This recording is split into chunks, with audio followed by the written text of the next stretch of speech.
My dear students, आज हम इस लेक्चर के अंदर डिस्कस करने वाले हैं effect of electric field on the polar and the non polar molecules. Electric field का इफेक्ट पोलर और नॉन पोलर मॉलिक्यूल्स के ऊपर क्या होता है। चलिए इस लेक्चर को स्टार्ट करते हैं। आपने इससे पहले वाले लेक्चर में, जो मेरा इससे पहला लेक्चर है डाइलेक्ट्रिक और टाइप्स ऑफ डाइलेक्ट्रिक में, इस टॉपिक को पढ़ने से पहले प्लीज़ उस लेक्चर को आप देख लीजिए, तो आपको आइडिया मिल जाएगा पोलर और नॉन पोलर मॉलिक्यूल्स क्या होते हैं।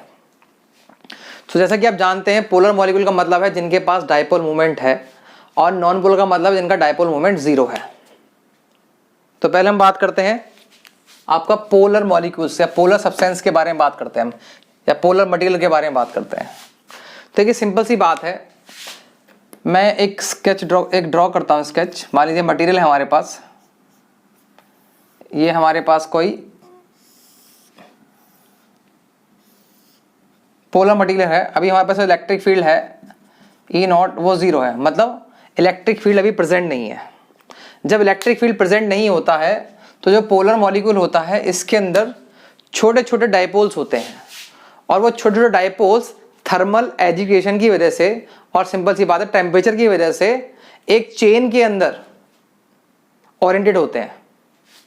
मान लीजिए किस तरीके से होते हैं हमारे पास,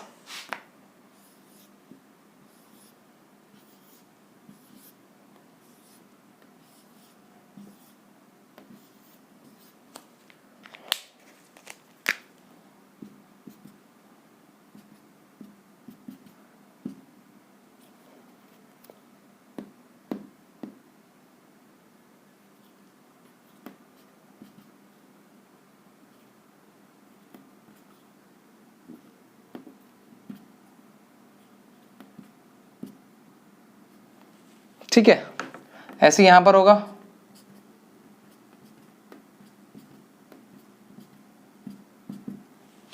तो देखिए इस तरीके से ये क्या होता है, हमारे पास रैंडमली ओरिएंटेड होते हैं।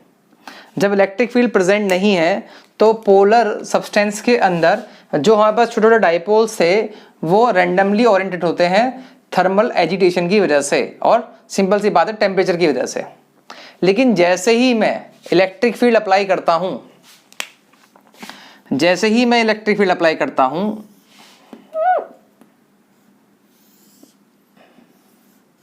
इलेक्ट्रिक फील्ड अप्लाई करने से होता क्या है, इन डाइपोल में, डाइपोल्स के अंदर टॉर्क जनरेट होता है। हमने पढ़ा है जब हम एक डाइपोल को इलेक्ट्रिक फील्ड में रखते हैं तो उसके ऊपर टॉर्क लगता है। वो टॉर्क लगने की वजह से क्या होता है, ये अलाइन हो जाते हैं और इनका रीओरिएंटेशन हो जाता है, और ये सारे डाइपोल अलाइन हो जाते हैं। तो किस तरीके से बन जाते हैं, आप सिंपल सा देख सकते हैं कैसे बन जाएंगे।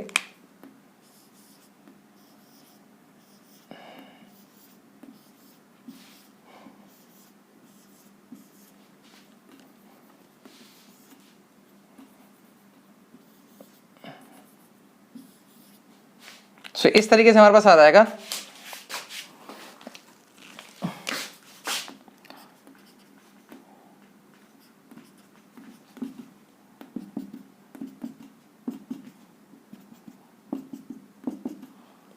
यहां पास आएगा, यहां पे इलेक्ट्रिक फील्ड जीरो नहीं है, क्लियर, और यहां पे डाइपोल मोमेंट भी जीरो नहीं होगा। और इस केस में डाइपोल मोमेंट क्या होता है, हमारे पास जीरो होता है। क्यों होता है, रैंडम ओरिएंटेशन की वजह से या रैंडम अरेंजमेंट की वजह से हमारे पास नेट डाइपोल मोमेंट जब इलेक्ट्रिक फील्ड जीरो होती है पोलर मॉलिक्यूल के लिए या पोलर सब्सटेंस के लिए जीरो आता है। लेकिन जैसे ही हम उसमें इलेक्ट्रिक फील्ड में रखते हैं तो इलेक्ट्रिक फील्ड की वजह से क्या होता है, हमें पता है कि ये एक छोटे छोटे डाइपोल्स हैं। जैसे इलेक्ट्रिक फील्ड को जैसे डाइपोल को इलेक्ट्रिक फील्ड में रखा जाता है तो उसकी वजह से टॉर्क आता है। क्या आता है, टॉर्क। और जो डाइलेक्ट्रिक हमारे पास जो सब्सटेंस है उसका जो टेम्परेचर होता है वो बहुत ही स्मॉल होता है, तो वो तो बहुत, जो जिसकी वजह से वो रैंडमली ओरिएंटेड थे, वो इफेक्ट खत्म हो जाता है। इलेक्ट्रिक फील्ड की वजह से सारे अलाइन हो जाते हैं क्योंकि टॉर्क आ जाता है, वो टॉर्क उनको अलाइन कर देता है। जब उसको अलाइन कर देता है तो एक स्ट्रॉन्ग डाइपोल मूवमेंट शो करते हैं हमारे पास क्या, पोलर मॉलिक्यूल्स। तो पोलर मॉलिक्यूल के अंदर हमारे पास डाइपोल मूवमेंट जनरेट हो जाएगा, क्लियर। जब इलेक्ट्रिक फील्ड नहीं थी तो डाइपोल मोमेंट जीरो था, उस पूरे सब्सटेंस का, पोलर सब्सटेंस का। लेकिन जैसे इलेक्ट्रिक फील्ड दी हमारे पास टॉर्क आता है, इलेक्ट्रिक फील्ड टॉर्क लगाती है, और जो थर्मल एजिटेशन थी हमारे पास, या थर्मल जो हमारे पास टेम्परेचर था उसका, उसके वो बहुत कम होता है, तो उसको वो इफेक्ट उसका हट जाता है और हमारे पास क्या होता है, ये अलाइन हो जाते हैं, इसलिए इसमें डाइपोल मोमेंट आ जाता है। तो ये तो हमने बात कर ली पोलर मॉलिक्यूल की। चलिए हम बात कर लेते हैं नॉन पोलर मॉलिक्यूल की, बात करते हैं। देखिए नॉन पोलर मॉलिक्यूल में क्या होगा हमारे पास। जो नॉन पोलर मॉलिक्यूल है वो नॉन कंडक्टिंग होता है, सबको पता है। नॉन कंडक्टिंग का मतलब क्या है, उसमें फ्री चार्ज नहीं है, मतलब चार्ज तो है ना, चार्ज तो है। तो हमारे पास क्या होता है, जब इलेक्ट्रिक फील्ड नहीं होती है तो डायपोल मोमेंट क्या होता है, इसका 0 होता है। इसका मतलब प्लस माइनस आपस में बाइंड होते हैं, मतलब बॉन्डिंग होती है प्लस माइनस की, इसके से न्यूट्रल होता है और कंडक्शन नहीं हो पाता है।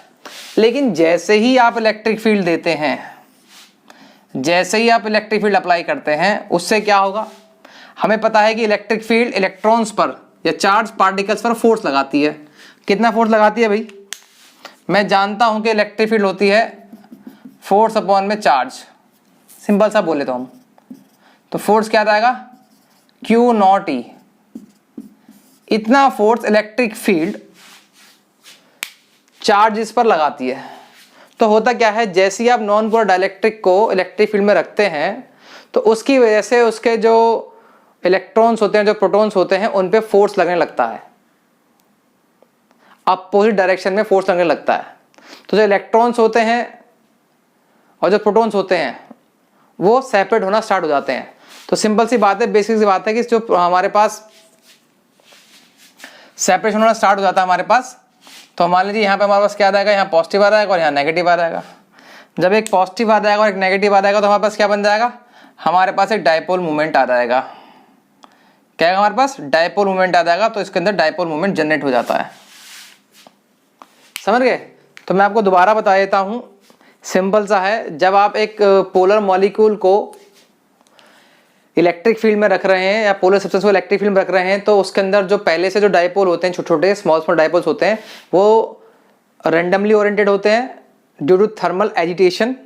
और सिंपल सी बात है, हीट की वजह से या टेम्परेचर की वजह से रेंडमली एक चेन के अंदर, रैंडम चेन के अंदर वो ओरिएंटेड होते हैं, जिसकी वजह से उसका नेट डायपोल मोमेंट 0 आता है। लेकिन जैसे ही इलेक्ट्रिक फील्ड में हम रख देते हैं, उसकी वजह से क्या होता है, वो सारे के सारे डायपोल अलाइन हो जाते हैं। टॉर्क की वजह से इलेक्ट्रिक फील्ड टॉर्क लगाती है, वो अलाइन हो जाएंगे तो उसमें डायपोल मोमेंट आ जाएगा। नॉन पोलर के अंदर क्या होता है, नॉन पोलर के अंदर नॉन कंडक्टिंग मटेरियल होता है हमारे पास। तो स्टार्टिंग में जब इलेक्ट्रिक फील्ड 0 होती है तो उसके अंदर कोई चार्ज नहीं होता है, तो इस वजह से डायपोल मोमेंट भी 0। चार्ज मतलब होता है, पॉजिटिव नेगेटिव चार्ज होता है, मगर आपस में बॉन्डेड होते हैं, उनके बॉन्ड नहीं टूटे होते हैं, फ्री चार्ज नहीं आ पाता है।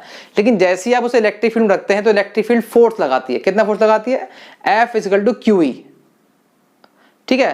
तो इलेक्ट्रॉन जो हो इलेक्ट्रिक फील्ड के अपोजिट डायरेक्शन में रिपेल कर जाता है, मूव करने लगते हैं, तो वो बॉन्डिंग टूट जाती है और चार्जेस का रीडिस्ट्रीब्यूशन हो जाता है। एक साइड पे पॉजिटिव चार्ज आ जाते हैं, एक साइड पे नेगेटिव चार्ज आ जाते हैं। तो जब पॉजिटिव नेगेटिव हो जाता है तो एक डायपोल क्रिएट हो जाता है, जिसके डायपोल मोमेंट आ जाता है। सो आई होप आपको समझ में आ गया होगा, जब हम पोलर और नॉन पोलर मॉलिक्यूल को इलेक्ट्रिक फील्ड में रखते हैं तो क्या होता है हमारे पास। क्लियर। अगर आपको इस लेक्चर से या इस टॉपिक से, इस कंसेप्ट से रिलेटेड कोई क्वेरी है तो प्लीज आप कमेंट सेक्शन में कमेंट करें। अगर आपको ये वीडियो पसंद आई तो इसको शेयर करें और प्लीज मेरे चैनल को सब्सक्राइब करना ना भूलें। Thank you.